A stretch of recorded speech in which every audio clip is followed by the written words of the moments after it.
Hello. Today I'm going to tell you a story that takes place in South Africa, a country located at the very southern tip of the African continent. It is the second largest economy in Africa, and its development is based on four main sectors: mining, manufacturing, agriculture, and services. South Africa has about 60 million people, and the relationships between different ethnic groups there are quite complex. The white population in South Africa is gradually decreasing, currently making up less than 8% of the total population. What's special is that South Africa has three capitals. Pretoria handles the administrative functions, Cape Town serves as the legislative capital, and Bloemfontein is the judicial center. When it comes to beautiful scenery, South Africa truly has it all, from vast grasslands and stunning beaches to majestic mountains and bustling modern cities. But behind that dazzling exterior lies a society with many dark sides and worrying problems. About 40 kilometers east of Cape Town, there's a town called Stellenbosch. This town sits right at the foot of the mountain of the same name and is one of the oldest places in South Africa. Summers here are long and sunny, but there's quite a big temperature difference between day and night. It's precisely this unique climate that has made Stellenbosch the country's most famous wine-growing region, and from that, it's also known for producing top-quality wines. And yes, today's story will begin right here. The person you see in the photo is Hannah. She was born and raised in Cape Town, a well-known coastal city in the southwestern part of South Africa. Hannah's family belongs to the upper class, educated and prestigious. Her father, William, is a local judge, and her mother, Anna, is a lawyer who runs her own law firm. Hannah also has a younger brother who is 3 years younger than her, but unfortunately, he has autism and requires special care from the whole family. Since she was little, Hannah has always stood out.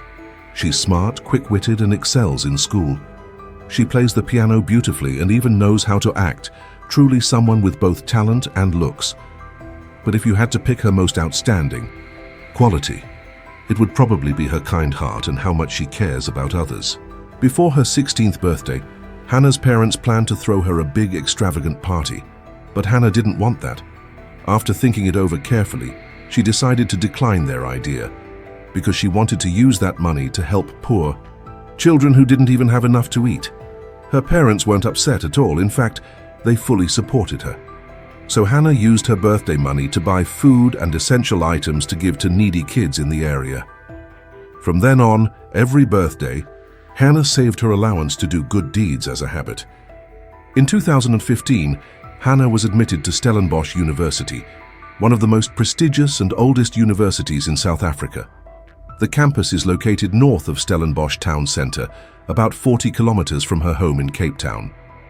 Hannah chose to study social sciences and humanities, perfectly matching her kind nature and love for the community. She rented a room in the women's dormitory called Iran, not far from the university. At that time, her parents wanted to buy her a car to make getting around easier, but Hannah gently declined. She believed the money could be better spent on more meaningful things. In the end, Hannah's grandmother, a 90-year-old lady, gave her a green 1984 Volkswagen Golf. Although the car was over 30 years old, it carried her grandmother's memories and love, so this time Hannah agreed to accept it. Besides studying, Hannah is very active in social activities, especially animal protection programs. Thanks to her friendly, open personality and her willingness to help others, she has many friends at school. At a school party, Hannah happened to meet Cheslin, another student at Stellenbosch University. Cheslin is 2 years older than Hannah and studies theology. He's an energetic guy who loves sports, especially skateboarding, so much that he always carries his skateboard with him, whether he's going to class or hanging out. Even though they study different majors, they really clicked. They quickly became close friends, always having something to share and laugh about. But then, on a fateful night in May 2017, Hannah and Cheslin faced a cruel twist of fate that no one saw coming. May 26, 2017, it was a Friday. In the late afternoon and evening, students at Stellenbosch University were wrapping up a long and tiring week of classes. For Hannah, now 21 years old and a second-year student, the weekend was a precious chance to unwind. So she decided to invite a group of friends to a bar near campus to relax a bit. Honestly, Stellenbosch at night is very lively, especially on Friday evenings. The bars are almost always packed, with music blasting and the sounds of laughter and chatter filling the whole neighborhood. That night, Hannah and her friends sat together, ordered a few drinks and chatted happily. In the middle of the fun, she happened to spot Cheslin, her schoolmate, sitting with another group. When they saw each other, they naturally started talking, and soon their groups got to know one another. Eventually, they all gathered around one big table to play a game called domino, which was very popular among South African students back then. The good vibes made time fly without them noticing. Before they knew it, it was already 3 a.m. Hannah felt it was quite late, so she stood up to say goodbye, telling everyone she'd head back to the dorm first and would meet up another time. Just then, Cheslin was getting ready to leave too. At first, he planned to skateboard home like he usually did, but then thought, it's really late now, and it wouldn't be safe for Hannah to walk alone at night. So Cheslin offered to walk her home, and Hannah agreed right away. Although they weren't a couple yet, it was clear there was some affection between them. The streets were quiet at that hour, with only a few groups of young students scattered around. The Iran dormitory, where Hannah stayed, was about 1.3 kilometers from the bar. They walked together, chatting casually, the mood light and cheerful. Before long, they arrived at the dorm. As they were about to part ways, Hannah suddenly felt worried for Cheslin. She knew this area wasn't very safe at night. Robberies happened all the time. Thinking that, she offered to give Cheslin a ride all the way home, even though he lived in the Ravenda apartment complex about 2.2 kilometers away. At first, Cheslin hesitated out of modesty, but he couldn't resist Hannah's determination. So he nodded, put his skateboard in the back seat, and sat in the passenger seat. 3:23 a.m. Hannah's car arrived at the Ravenda apartment complex. Security cameras in the parking lot captured the moment. The green car slowly pulled in and stopped next to a white car parked in a slightly hidden spot. But neither of them got out right away. They stayed inside the car, continuing their conversation as if they weren't ready to end the night full of laughter just yet. About 6 minutes later, at 3:29 a.m., the security camera in the parking lot captured 4 men walking past where Hannah's car was parked. Just by looking, you could tell this group looked very suspicious. They kept glancing back at the car with watchful eyes. Then, shortly after, they disappeared from the camera's view. The identities of those 4 men were later confirmed as Eben Witbooi, 32 years old, Geraldo Parsons, 26, Eben van Niekerk, 27, and Nashville Julius, 28. All of them had criminal records and were known for robbery and theft. In other words, dangerous outlaws living outside the law. Their lurking there late at night was clearly not for a stroll. They were hunting for prey. About 3 minutes later, at 3:32 a.m., 2 of the 4 men came back. This time, instead of just walking past, they headed straight toward Hannah's green car. Inside, Hannah and Cheslin were still sitting and talking, completely unaware. That danger was closing in. The car was unlocked, and the windows were slightly rolled down. Just as Cheslin was about to open the door and get out, suddenly, bang, a face appeared right by the window. One of the 2 attackers pointed a screwdriver straight at Hannah. Cheslin immediately realized something was wrong, but before he could react, the other man went around to the back, opened the car door, pressed a knife against him, and forced him into the back seat. The man with the screwdriver climbed into the driver's seat, while Hannah was pushed into the middle, with Witbooi and Parsons sitting on either side of her. The other 2 quickly got into the back seat to restrain Cheslin. They started searching through both of their phones and wallets. At that moment, all Hannah could do was cry and plead, "Take whatever you want, but please let us go." But things were far from that simple. One of the men, named Julius, searched Cheslin's wallet and found only 40 rand, about $2. He seemed disappointed and glanced at his companions, who were still going through their stuff without any intention to stop. Finally, he decided to retreat. Taking the small amount of money, Julius opened the door, jumped out of the car, and ran off into the darkness. By now, it was 3:35 a.m. Witbooi, the man sitting in the driver's seat, found Hannah's car keys and immediately started the engine. At 3:39 a.m., the Volkswagen Golf began to move slowly, leaving the parking lot. But the story was far from over. After driving a short distance, Suddenly, they stopped the car, dragged Cheslin out and shoved him into the trunk. Hannah was terrified, trembling as she asked, "Where are you planning to take me?" One of the kidnappers coolly replied, "We just want to get home, then we'll give the car back to you." At that moment, Hannah still held on to a glimmer of hope. She thought maybe it would end there, that they just needed the car to get around. But that was only an empty promise. And unfortunately, it was just the beginning of a long nightmare. The car drove for about 10 more kilometers before stopping in a quiet alley. Two of the kidnappers got out and approached a shady-looking group of people. A quick deal took place. They bought drugs right there, then got back in the car and continued driving. Not long after, the car stopped again, this time by the roadside. The whole group got out, opened the trunk, pulled Cheslin out and began demanding the password to his bank card. In that situation, Cheslin had no choice but to give them a series of numbers. They continued driving, leaving the quiet alley behind. It was still dark outside. After about 10 more kilometers, the car stopped at a small gas station located on the outskirts of Stellenbosch. The security camera there clearly recorded the green Volkswagen Golf stopping right in front of the convenience store at the gas station. Then, Witbooi stepped out of the car. He wore a thick padded jacket, black pants, and held Cheslin's bank card in his hand. He walked straight into the convenience store and headed to the ATM tucked in the corner inside. Standing there for quite a while, he repeatedly inserted the card and entered the PIN over and over, but couldn't withdraw a single cent. Cheslin had given him a fake PIN. Frustrated, Witbooi returned to the car, climbed into the driver's seat, and sped off. The gas station's security camera also captured Hannah sitting in the passenger seat, her eyes tense but trying to stay calm.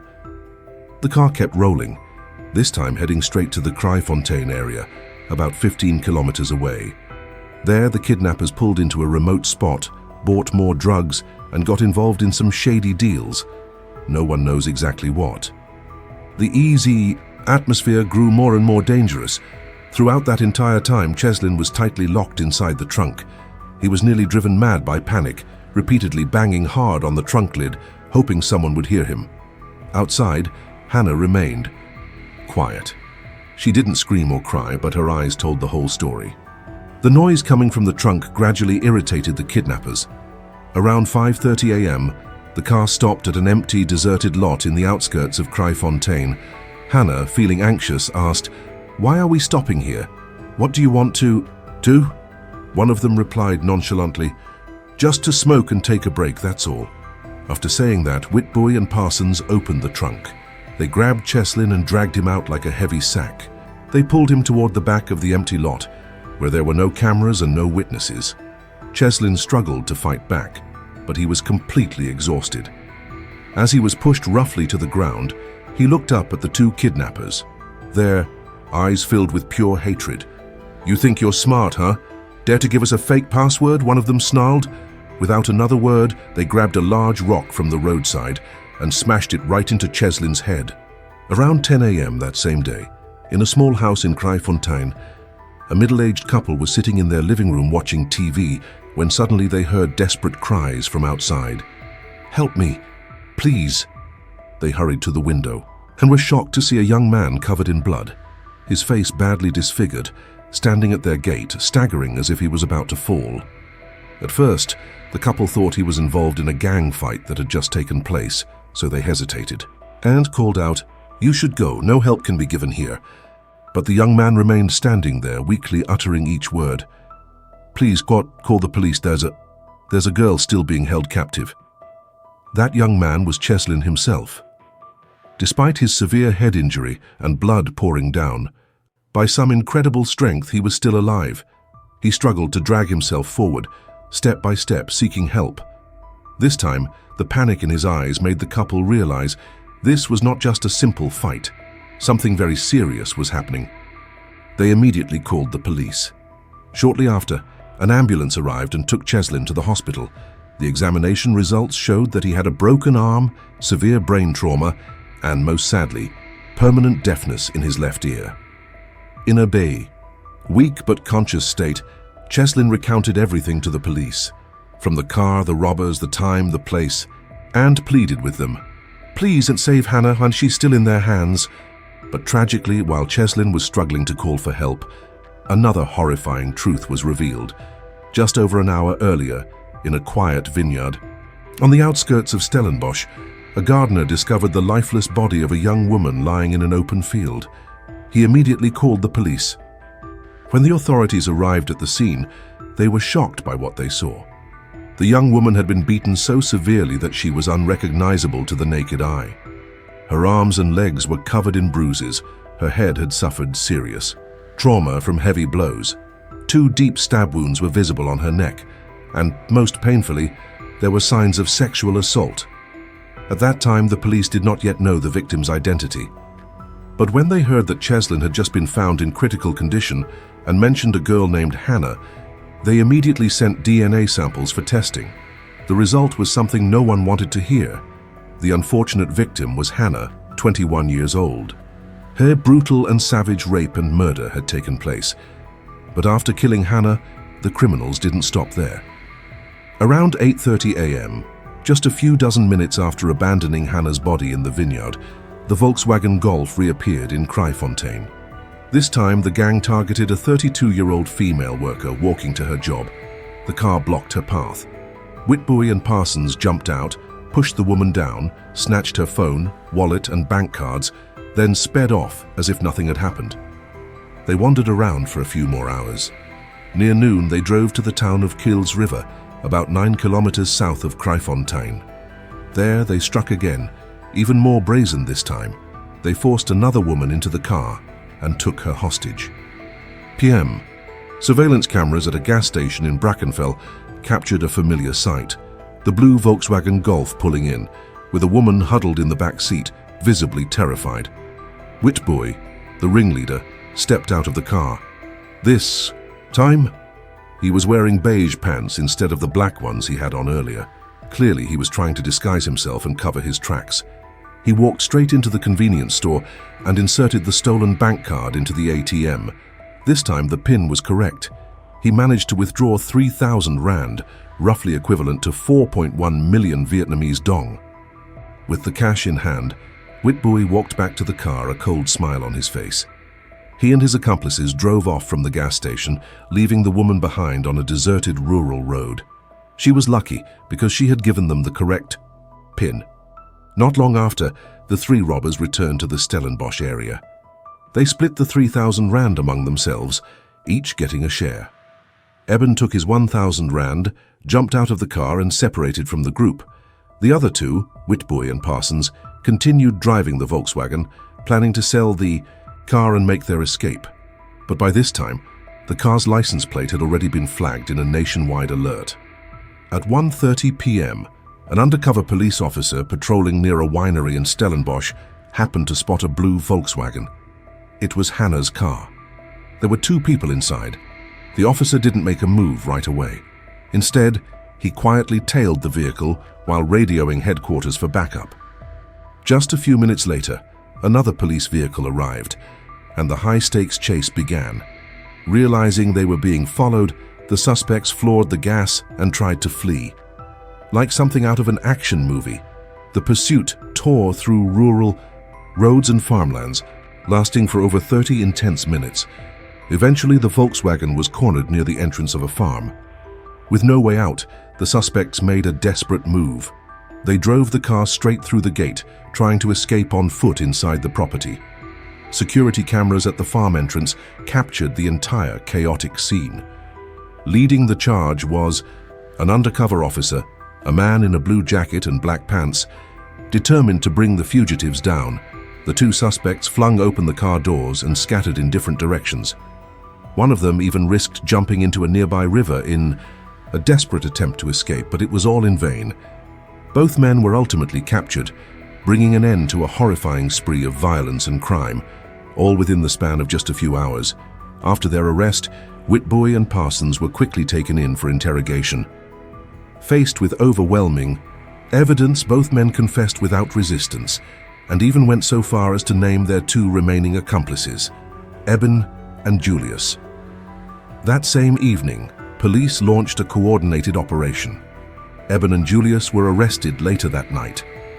From the moment Hannah and Cheslin were kidnapped at the Ravender apartment complex until all 4 criminals were caught, just over 10 hours had passed. But within that short time, they committed 4 robberies, 1 brutal rape and murder, and nearly killed Cheslin. However, when faced with the murder charges, the whole group unanimously denied everything. No one admitted to killing Hannah. No one confessed to being the mastermind. And strangely enough, each one tried to shift the blame onto the other 3. Witbooi was the first to speak up. He confessed that on that day, driven by lust but completely broke, he invited Parsons and Eben to go out and make some quick cash. While wandering around, they ran into Julius, his friend, and the group gathered together. When they got close to the Ravender apartments, they spotted the blue Volkswagen Golf with its interior lights still on. After watching for a while and seeing only a man and a woman inside the car, they decided to make their move. By 5:30 in the morning, after attacking Cheslin, the 3 turned their attention to Hannah. At that time, Hannah was still conscious and trying to stay calm. She pleaded and tried to negotiate, saying that if they spared her life, she was willing to do anything. But Hannah had seriously overestimated the mercy of these villains. Without a word, they just kept driving. 6:10 in the morning, the sky was just starting to brighten, and a thin mist covered the country road. Hannah sat curled up, still worried about Cheslin. She asked, "How is he?" They answered that Cheslin had just been knocked unconscious and tied to a tree, and he'd be fine once he woke up. The words sounded somewhat humane, but they were not. Just minutes later, the car stopped in front of an old, abandoned Easter egg factory. There the worst happened. One by one, the 3 men brutally raped Hannah. No one intervened, no one showed remorse. Then they shoved her into the trunk, slammed it shut and kept driving. Hannah was still alive. She didn't know what would come next, but she stayed silent, hoping to survive. They drove nearly 20 kilometers more, arriving at a vineyard in the Stellenbosch. This time the trunk opened. Hannah was pulled out. She didn't resist, just hoped for something, maybe mercy or a chance to escape. But all those hopes were shattered when one of them pulled out a screwdriver. Without saying a word, he stabbed it straight into her neck. Hannah wasn't dead yet. They rummaged around, found a heavy stone weighing nearly 40 kilograms, lifted it together and smashed it down on her head, ending her life in a brutal, cold, and merciless way. During deeper investigations, the police uncovered a strange detail. In all the testimonies, there was one name that kept coming up, Kafferchi. It seemed this was the 5th suspect, but it could also be just a nickname or a fake name. What was even stranger was that each testimony described Kafferchi differently. Some said he was just an outsider. Others insisted he was the one who came up with the idea to kill Hannah. And some claimed he didn't even exist. In the end, despite their efforts, the police couldn't find any trace of this person. It's possible that Kafferchi was just a name made up by the criminals to mislead the investigation, lessen their own guilt, or drag out the process.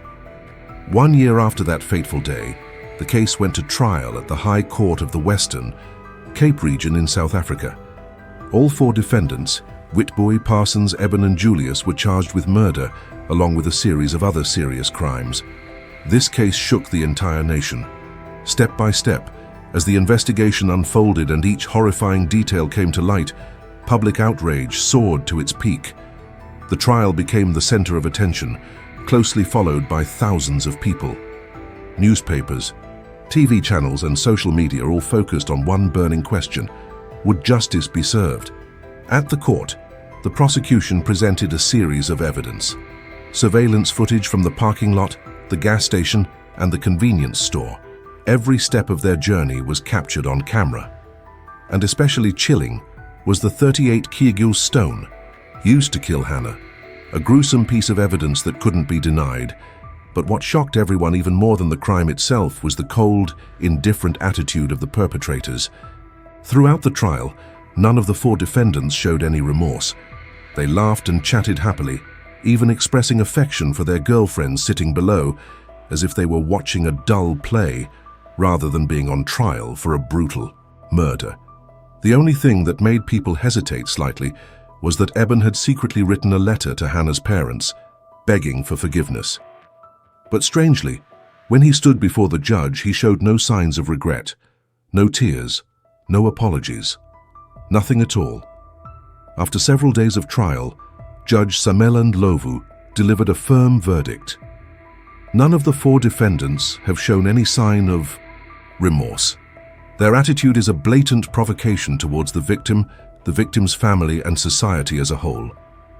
At this moment, public outrage had reached its boiling point. Finally, after deliberation, the Western Cape High Court delivered. The final verdict, Julius, who did not directly kill Hannah, was convicted of robbery and kidnapping, sentenced to 22 years in prison. Witbooi, Parsons, and Eben, found guilty of murder, rape, kidnapping, and robbery, were sentenced to life imprisonment. This is the harshest penalty in South Africa, as the country does not practice the death penalty. The moment the verdict was read aloud, the entire courtroom erupted. People clapped and cheered, many shedding tears of relief and joy because, at last, some measure of justice had been served for Hannah. But in stark contrast to this emotional outburst, the criminals remained indifferent. They showed no fear, no anger, no sign of remorse. On the contrary, they smiled, giving a thumbs up as if congratulating themselves. Parsons even turned toward the gallery, making a clownish face, trying to turn the trial day into his final joke. And everyone understood the reason behind this insolence. They knew full well that in South Africa, there is no death penalty. After that heartbreaking case, Hannah's parents did something that few could do with a shattered heart. They used their daughter's name to establish a charitable foundation. Every single penny raised was used to help local children attend school, escape poverty and violence, the very things Hannah had always dreamed of changing while she was alive. But then, fate once again put that small family to the test. Less than a year after Hannah passed away, her mother, a once very successful lawyer, closed her law firm and devoted her entire remaining life to the charity fund named after her daughter. But then, one early morning, she went swimming in the sea and never came back. Her body was found that afternoon, cause of death, drowning. She passed away at the age of 56, and sadly, she didn't live to see the day the killers of her daughter were finally sentenced. Then in 2022, Hannah's father also passed away after battling cancer. Hannah's younger brother, who has autism, is now receiving full-time care at a medical facility. Cheslin, the lucky survivor of the ordeal, lost complete hearing in his left ear and suffered deep psychological trauma. For a long time, he had to pause his studies, unable to escape the horrific memories. But with the support and encouragement from those around him, Cheslin found the strength to stand up again. He resumed his education, choosing to study law, continuing the unfinished dream of Hannah's late mother. Today he is a husband and father, living an optimistic and positive life, while actively helping others who, like him, have been victims in the past. The Hannah case has come to a close, but the pain, the outrage, and the lessons it left in the hearts of the South African people have never faded. It's not just the tragedy of one family, it's a wake-up call for the whole society. About violence, about crime, about the apathy and indifference running rampant. The story of Hannah, a kind-hearted girl who was trampled upon. The story of her family, broken, yet choosing love over hatred. The story of Cheslin, the survivor, who overcame pain and now helps others. All of these stories have inspired South Africa to fight harder for a safer, fairer, and more compassionate society. Though she is no longer with us in this world, Hannah's spirit carried on through the charity fund named after her, and Cheslin's journey to seek justice continues to spread, warming hearts and lighting hope for a brighter future in South Africa. And that's the end of today's story. Thank you all for staying with me till the very end. See you in the next videos. Goodbye.